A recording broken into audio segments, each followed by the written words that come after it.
वैशाली। राजा पातराया बही कमरिया जनी डाली ऐसे नजरिया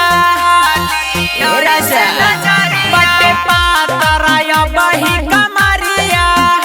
जनी डाली ऐसे नजरिया छोड़ द दुखे कलाई राजा जी जनी ऐसे पलंग पसुताई राजा जी पहले जारत दिया बुताई राजा जी जनी ऐसे पलंग पसुताई राजा जी पहले जारत दिया बुताई राजा जी बुताई राजा जी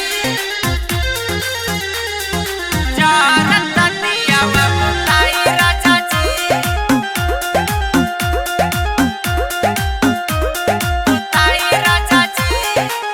करबा जे प्यार ऐसे था के तू पाजा हो जाई राजा हो हमारा लसाजा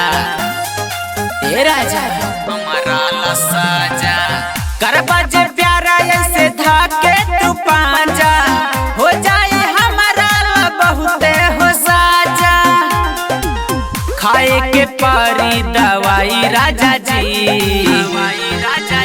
जनी ऐसे पलंग पसुताई राजा जी पहले जारत दिया बुताई राजा जी जनी ऐसे पलंग पसुताई राजा जी पहले जारत दिया बुताई राजा जी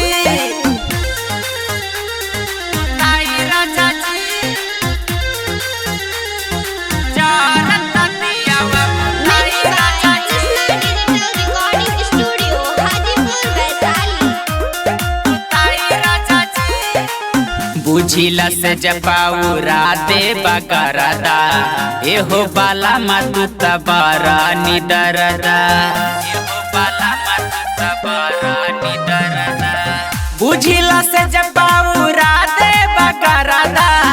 एहो विकास तू तबारा निदरदा खुलल बगेट सटाई राजा जी जनी ऐसे पलंग पसुताई राजा जी पहले जारत दिया बुताई राजा जी जनी ऐसे पलंग पसुताई राजा जी पहले